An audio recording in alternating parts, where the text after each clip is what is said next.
at the top of these images so we can go through them. So last lesson, we did talk about Abraham Lincoln's assassination and how that is going to definitely change the course of Reconstruction. What we are going to talk a little bit about today is what Lincoln maybe had planned for Reconstruction, but never did get a chance to enact or put into place, and how his vice president kind of takes the reins after this and goes forward with his ideas. So, when the Civil War ended, it begins this period of time that we refer to as Reconstruction. So the Civil War ends in 1865 and runs through it ends in 1865, and then Reconstruction runs through that time until 1877. Reconstruction, kind of definition-wise, is the process of rebuilding Southern society and the government. Before Lincoln's assassination, he planned to pardon, which means to forgive them for their crimes, pardon all Confederate officials. So that goes all the way from, the president of the Confederacy, all the way through all the officers and generals in the Army, and any of those people in the state governments that wanted to secede, and all of those different things. He also wanted to let those former Confederate states that are now part of the United States, he wants them to be able to send representatives to Congress. So when we look at Abraham Lincoln's ideas about what he wants for Reconstruction, it's very much let's reincorporate these Southerners and these former Confederates into the United States. Let's not try to draw a divide. Let's not try to make it worse than it already is. Let's try to kind of rebuild and heal that division in the country. After this Civil War, actually just a few weeks before the end of the war, Congress passes a bill which enacts and creates what is known as the Freedmen's Bureau.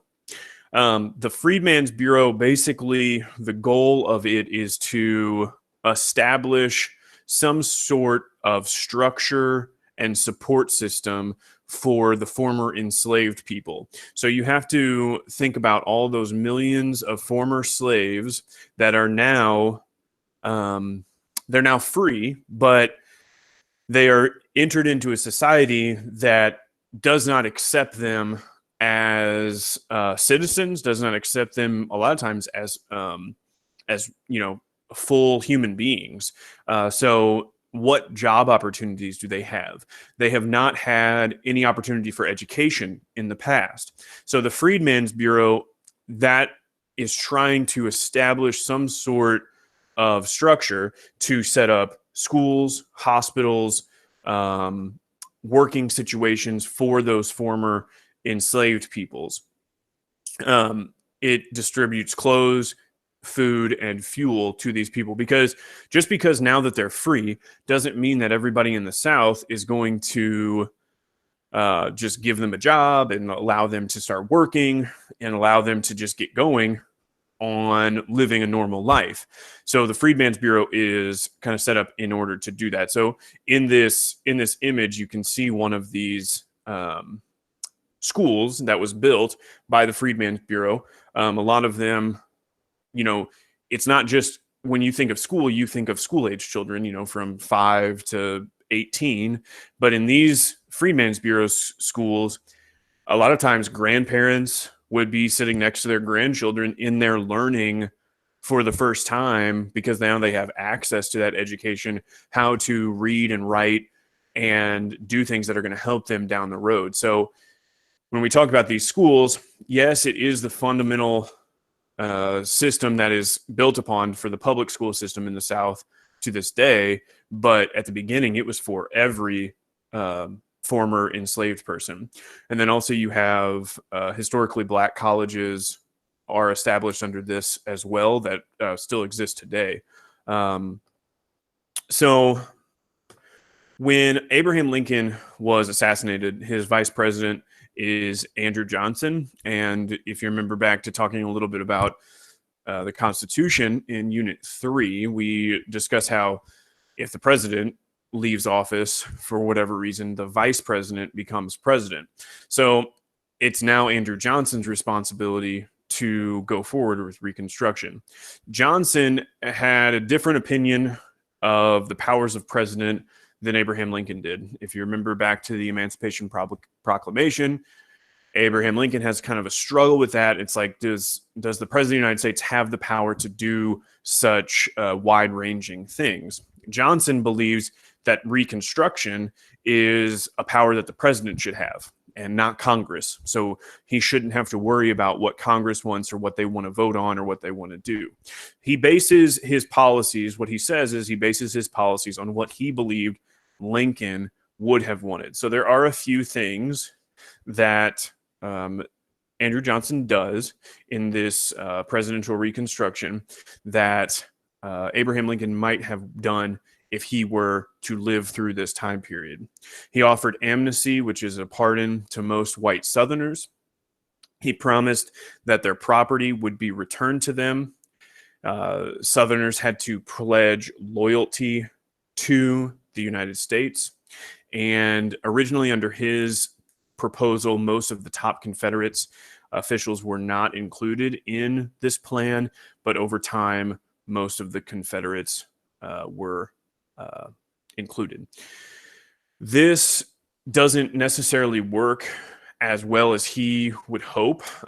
If we take a look at some of these other images here, this one is a political cartoon where what we see is in the foreground, so the stuff closest to us, it's Andrew Johnson talking to a Southerner, giving him reassurances about, we will handle all this stuff for you. It'll be okay. We'll make it better. But in the background, what you will see is a African-American being tortured or beat up or whatever you want to say. And Andrew Johnson is ignoring that. So that's how a lot of more radical Reconstruction people or radical Republicans viewed Andrew Johnson's policies. They view him as being almost sympathetic to the former slaveholders and the former Confederates and turning a blind eye to the troubles of the African Americans. So when the question of Reconstruction gets to Congress at first refuses to sit any members from Confederate states. They don't. One of the problems is some of these states that are former Confederate states, they elect people to Congress that had all been Confederate officials. So that kind of puts a bad taste in a lot of the Northerners' mouths. They're like, haven't you learned anything from this process? Like, you can't elect these people that wanted to break away from the entire nation. Congress exercises its constitutional right to determine qualifications for members. So essentially, they put limits on who and how many and what type of person can be an elected official from these southern states. Moderate Republicans, moderate means kind of in the middle. So like if you have, like, think of it like a temperature of water, like you have super cold water, you have super hot water, but in the middle you have like moderately temperature water, so like kind of warm. So moderate is in the middle, so they don't lean one way or the other. Moderate Republicans supported the states' rights to govern themselves, but on the far end, radical Republicans who kind of want to take Reconstruction to the extreme of it, they wanted the federal government to decide how Southern politics and Southern society was reestablished. The radical Republicans are going to argue that, the South had their chance to do this once, and it ended up with a civil war. So we need to tell them basically what to do. Thaddeus Stevens and Charles Sumner led the group of radical Republicans that demanded full and equal citizenship for all African Americans. This was a big controversial issue at the time. Not everybody, including Andrew Johnson, the president of the United States at the time, wanted African Americans to have equal citizenship. they wanted, he was okay with them being free, but he didn't necessarily think that they should be citizens of the United States. With a 2/3 vote in Congress, did I skip one? No. With a 2/3 vote in Congress, the Civil Rights Act became law. So you have, let me see here. You have Andrew Johnson, who vetoes the Civil Rights Act, basically giving African Americans rights and different abilities, and he vetoes it, which means he says, "Hey, we don't need this. We don't." Veto means like to vote down, if you remember from the Constitution. But 2/3 of Congress can override a veto, and they do, and the Civil Rights Act becomes law. The 14th Amendment stated that all people born or naturalized in the U.S. were citizens. So that means that all of the enslaved people at the time were they were all born in the United States by this point in time, because the slave trade had ended. So they had not been coming from Africa for a while. They were basically all born in the United States. And this is going to grant them citizenship, equal protection under the law. This did not automatically give African Americans the right to vote, but it does establish a path to give them the right to vote. And it also said that any state that denied African Americans the right to vote would lose members in Congress. So the Civil Rights Act of 1866 is passed, and all people were now going to be voted as citizens except Native Americans. So the wording of it is everybody gets to be a citizen that was born here, but it doesn't apply to Native Americans. So Andrew Johnson's argument here is he just doesn't like full citizenship for African Americans, and he thinks it's going to lead to a centralized government and not allow states to have much of a say. But as we just talked about, his veto gets overridden, and it's in the past now. So Civil Rights Act is established. 14th Amendment is ratified. So you have the 13th Amendment, which we talked about in the first lesson, which bans slavery. The 14th Amendment to the Constitution, which gives citizenships to all people who all people who have been born or naturalized in the United States. And then in lesson 3, we will talk about the 15th Amendment. And those 3 amendments are known kind of as the Reconstruction Amendments or the Civil Rights Amendments to the Constitution. So when we look at radical Reconstruction, Andrew Johnson is just flat out refusing to support the Civil Rights Act and the 14th Amendment. And most Confederate states, except for Tennessee, refused to support it as well.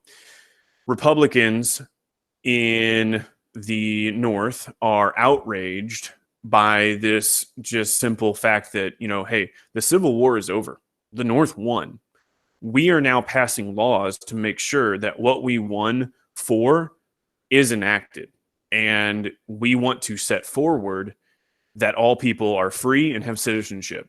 And if you are now, the losers of the Civil War are now refusing to go along with what we, the winners of the Civil War, want to do. So these Republicans in the North are pretty angry about this. So what they do is they shift more to a radical approach to Reconstruction. So radical meaning kind of extreme or harsh, or you always just think of like surfer people saying radical dude, or like that's extreme, like it's really like out there. I don't know. That's just what I think of. Together they pass the Reconstruction Act of 1867. Congress now controlled Reconstruction in the South. The South, except for Tennessee, because Tennessee agreed to go with the 14th Amendment, is going to be divided into 5 military districts. And that goes along with all the military rules and laws and oversight. Before any of these districts would be allowed to rejoin in the Union, they would have to approve new state constitutions that gave the right to vote to all adult men, white and black. And they also had to make sure that they ratified or approved the 14th Amendment. So the situation that we have is the Civil War ends. The Northerners decide this is the way that we want the country to look now. We want people to be free, people to have the right to vote, and we want all states to be on the same page with this. Most Southern states do not agree with that.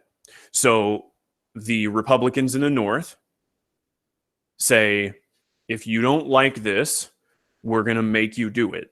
And if you don't, you will have to be under military rule, essentially. And so those are the kind of outlines for that radical Reconstruction. As a result of the Reconstruction Act, Southern voters chose delegates to draft new state constitutions. So in these Southern states, groups of people would get together to talk about what the new state constitution should have in it. What are the rules and laws of our state? What are we including in it? A lot of basically all of the delegates were Republicans, so no Democrat representation. If you remember, Democrats were formerly in the South kind of supporting slavery. The first group were poor white farmers, all Republicans. They were angry at the rich people, so they kind of have an axe to grind against plantation owners. So you have the first group of poor white farmers. You have the second group were known as carpetbaggers. Carpetbaggers are people from the North that come down into the South. They're accused of kind of wanting to seek wealth and political power, but a lot of them are moving down there to help reestablish Southern society. And the third group is African Americans. So a lot of these people that are coming into the states' assemblies to talk about what the laws of the state should be are very much against the old way of life. So the Southern states that come out of this are going to have constitutions that look a lot different than what the people in power previous to the Civil War would have probably liked. So new state constitutions gave the vote to all adult males. And by 1870, all of the former Confederate states had approved their new constitutions, allowing them all back in the Union. Almost 700 African Americans served in their legislatures. 16 served in Congress, including 2 senators, and both of them were from Mississippi. Andrew Johnson fought many of these laws made by radical Republicans. In 1867, Congress passed the Tenure of Office Act, which basically Andrew Johnson would just fire people just because he felt like it or because they didn't agree with him. And this act basically said, hey, the president has to ask for approval. And when he wouldn't go along with that, the House of Representatives voted to impeach the president. So this is something that you might be familiar with in terms of the recent presidential impeachment that we've had in the past year. It's a 2-step process. So the House of Representatives votes on impeachment, and if they vote for impeachment, it goes to the Senate, and there's a trial. And in the Senate, they hear arguments from each side, and then the senators vote on whether or not to impeach the president or basically remove him from office, to either find him guilty or to acquit, which finds him not guilty. The Senate heard the case, but Johnson was acquitted by a single vote, which allows Johnson to stay in office. So much like the current impeachment or the impeachment that we had just this previous year, there was an impeachment in the House, but then an acquittal in the Senate, which allows the president to stay in office. Andrew Johnson, same deal. He was impeached in the House, but then found to be acquitted by the Senate. These are some of Johnson's failures as just kind of a overall look at why Andrew Johnson was so unpopular. Andrew Johnson was a Democrat. He had owned slaves previously, and he was very obviously racist. Like, there is really no argument about that. He was put on Abraham Lincoln's ticket as his running mate to try to help secure votes of those those border states in order to make sure that he got reelected. Johnson allowed the former Confederate states to set up new state governments like the old ones. This was before radical Reconstruction. This is one of the things that he does wrong. He allows the southern states to dictate what they want to do, which they just are not very good at doing because they just want to go back to the old way of life. Some states refused to ratify the 13th Amendment, and he is just like, oh, well, what are you going to do? They're just going to do what they want to do. If they don't want to get rid of slavery, whatever. Well, we just fought a whole civil war for it, so you kind of have to make them do this.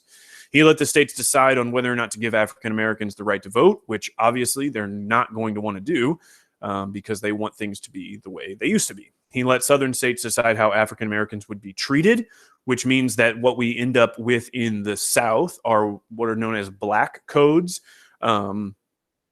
So instead of saying slave codes, because there aren't any more slaves, but they just change the name to black codes and essentially take rights away from African Americans under the kind of disguise of an official law. So African Americans under these black codes couldn't own guns like, you know, everybody else could. So they couldn't protect themselves. They had to have a permit to work. So they couldn't just go and get a job.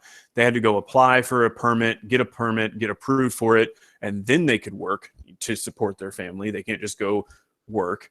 And they couldn't meet in large groups. So essentially, their everyday rights, constitutional rights, are being trampled on and taken away from them. They are definitely not being treated the same or equal. And if you remember back to the 14th Amendment that I talked about, it's talking about full and equal treatment under the law. Black codes are not full and equal treatment under the law. And this is a failure of Andrew Johnson. He should have stepped in and stopped this. But he doesn't. And that's where we kind of lead to and get that radical Reconstruction. And what we're going to see, if you look at this last image that I want to show you, is you have Abraham Lincoln in this first column here. He wanted this 10% plan of, you know, very much like, hey, we have to abolish slavery. We need to get a certain group of people to pledge support for us.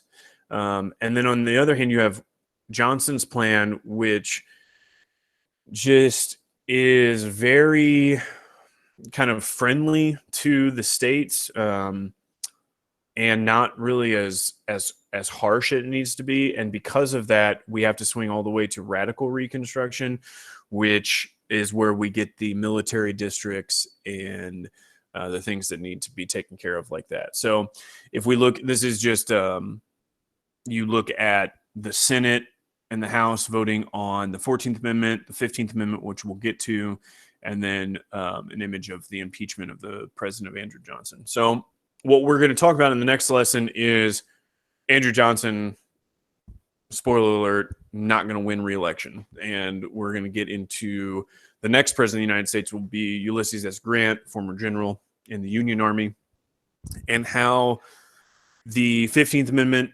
impacts the country and how Reconstruction kind of wraps up and where the United States is left at the end of this, you know, almost decade-long struggle with the Civil War and Reconstruction. So that's pretty much it for lesson 2. Again, if you've got stuff that